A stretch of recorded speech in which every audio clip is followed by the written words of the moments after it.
Great.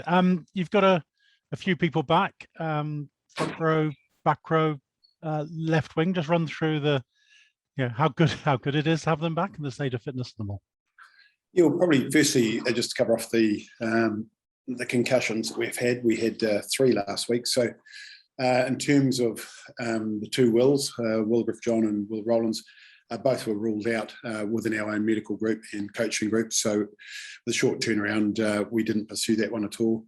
In terms of Franny, he's seeing an independent consultant this evening. So he's been named on the proviso that he comes through that process. Failing that, we've obviously been training with a plan B all week. But it is good to have players back. There's no doubt about that. Aaron Wainwright, Wynn's been doing a lot of hard work over the last couple of weeks. Has been training really, really well. So he jumps into loose head with, the workload that obviously young Reece Carey's had has been quite big in terms of his international experience.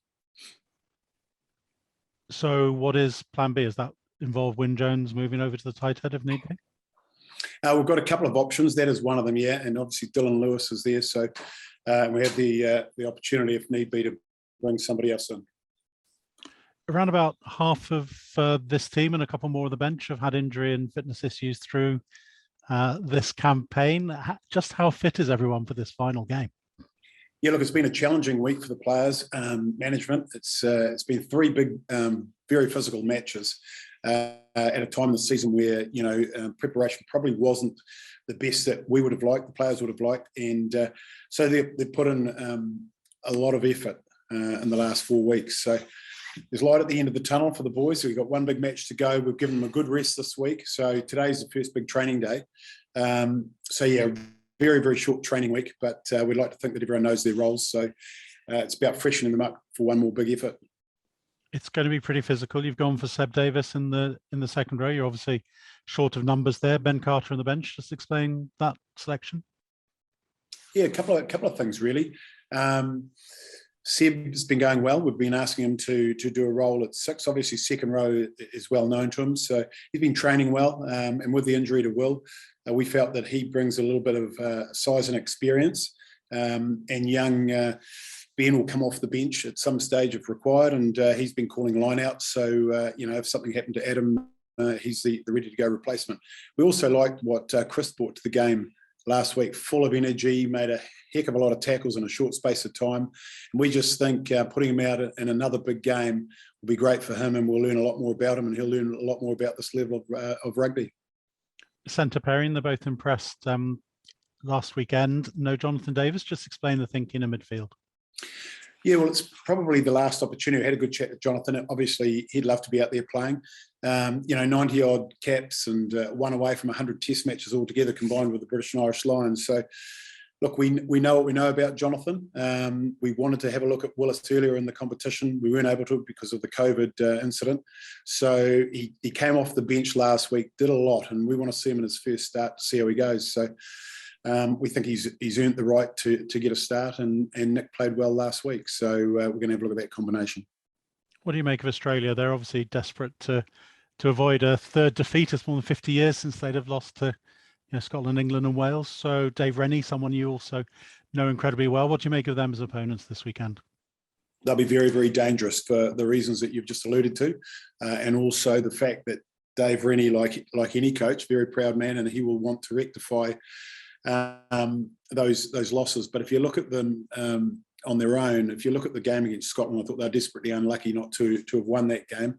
A few decisions that they'd probably look back on and think that they were hard done by. So, take that game out of it. England at Twickenham, we all know, is a very, very difficult opponent. So they've come off a long season. They'll be looking at it like us, I suppose. 1 more big effort. So knowing Dave, he'll have them wound up and they'll be on the edge, as the Dave Rennie sides always are, playing right on the edge. And finally, from me, does this game, if you win it, does it make it a decent autumn? If you lose it, then the sort of problems have exposed you a bit too much? Oh, look, I think it is what it is. We've had the group that we've had to work with, and it's been opportunities. When we've lost some senior players, obviously that would hurt any side. But it's great opportunities for players that have come in, and some of them have done very, very well. So that's been a massive positive, and to come up against the world champions and probably conditions that suit them. I think that was a huge effort by our players, in particular the forward pack, who are probably the most damaged in terms of loss of experience. And then to turn around and play that game against Fiji, which is always a very difficult opponent, very physical opponent. Look, I think a win is what we're after. And if we got a win on the weekend, we'd look at it as a successful campaign. Thanks very much. Thank you. Hi, Wayne. Can you hear me? Yes, I can. Okay. Wayne, just Josh Adams, obviously he's come back in. He's a key player for you. Obviously, calf Achilles, he's a speed athlete. Any concerns for the weekend, or you think he'll be all right? Yeah, look, he's training today, and we've named him on the basis that he'll come through training. The advice is that he should. So he's been named, and I'm hoping, like everybody else is, that Josh comes through that, because he's an important part of our side. You'll look at the bench and realise that obviously there's an opportunity to use Josh at some stage in the second half into the midfield, and that's certainly something we'll possibly look to do. Just on the midfield, you mentioned Jonathan Davis there on 99 caps. Obviously, no sentiment involved, but do you think he can get that 100 in the Six Nations and in 2022 for you? Look, I have no doubt, and we've spoken to Jonathan about that.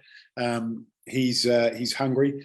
He's just as hungry as he was after his first or second cap. So, look, he desperately wants to play for his country. He knows he's got more to give, and he will go back to club rugby and look to force his way back into the side. And you mentioned Wyn Jones last week in terms of trying to get his sort of fitness back up for international rugby. Obviously, you've seen what you want in the last 7 days. How crucial is he going to be this weekend? Yeah, it's coming up a couple of weeks, isn't it? Look, he's worked very hard, and I think that experience is going to be vital when you look at what's coming in terms of Tenela Tupou on the other side. He can be a very destructive tight head, and so we need all the experience we can get, and Wyn's going to bring that for us. And have you been encouraged by the way he's reacted to what you've asked him? Very much so. Wyn is like any player. They want to pull on the jersey and they want to play to the best of their ability. He had the perfect storm. We've talked about that. But he is focused and looking forward to a big match on the weekend. And what you've coached against, obviously, you mentioned about the Wallabies, Dave Rennie. What will you expect from this side compared to New Zealand and South Africa? Look, it'll be just as physical. That's one thing any Dave Rennie side is. If you looked at Glasgow under Dave, and John Humphreys was his forward coach at the time, so we've got a bit of an insight. But also, players like Gareth Anscombe has played with the Chiefs, and very competitive, at the breakdown, a lot of edge to the forward play. So we're expecting to have a very physical encounter. Thank you. Hi Wayne, Beth here. Just a word on Biggar as well. He starts again. Reece on the bench. So you talked about experience, dropping John for this one. But why did you feel it was important that Biggar starts this? There's a big difference between dropping and rotating and having a look at players. Sorry, I meant rotating. Yeah. I just want to make that clear. Jonathan hasn't been dropped.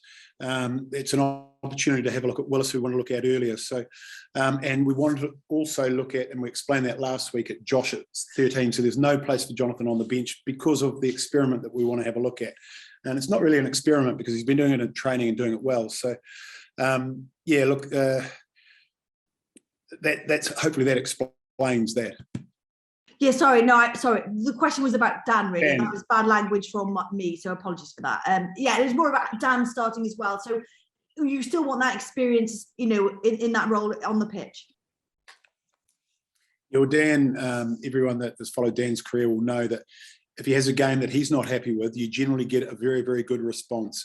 We're expecting Dan to have a big game on the weekend. He's vastly experienced, and we're looking for that experience to start the game, to marshal us around the field. He's been in all training since being back. Reece unfortunately had the niggly calf, which didn't allow him for selection for the South African game. And we made sure that was right and didn't risk him in the Fiji game. So we wanted to reward Reece and have another look at him for the performance he had against New Zealand, which we thought was very good. So we think we've got two 10s that will get us through the game nicely. And Dan wasn't happy about last week, and he's talked to you about that this week, and you're giving him that chance to rectify that. Oh, look, Dan is one of the best students of the game. Now, before anyone looks at the game, Dan will be in there. So he's gone through his game. He's spoken to the relevant coaches, and he knows what he wants to get out of the game this weekend and what we need from him. Vastly experienced, as I say, a very competitive guy, and I'm sure that you'll see a great game from Dan. Absolutely. And just to reflect a little bit, 30th November is 2 years till you took on your first game with Wales. Obviously, it feels a bit longer than 2 years, and I'm sure it has for you. Just reflect over that and this period as well, and your thoughts on being the Wales coach and what things you've learned. Well, I'm over the hotel for a start, like all players are and the rest of management and all the teams that have to deal with COVID around the world. So that's a given, I guess. But look, it's been everything that people described, except on top of that, we've had this pandemic thrown in. So we probably had to deal with things. Martin Williams and I joke about it, but there's a lot of things that we've had to deal with that you probably wouldn't associate with a rugby team. So that's been a challenge. And look, it's hard on everybody, to make sure that, everybody's totally focused on the game, because there's so many distractions now outside of that. Well, what's going on with people's families at home and that sort of thing. And coaches and management are no different from the players. So it's been a challenging time. I can honestly say that, but enjoyable as well, because we get to do what we love doing, and that's be in this environment, probably a bit more than we would like, but certainly to be doing our profession with our sport is a great opportunity for anyone.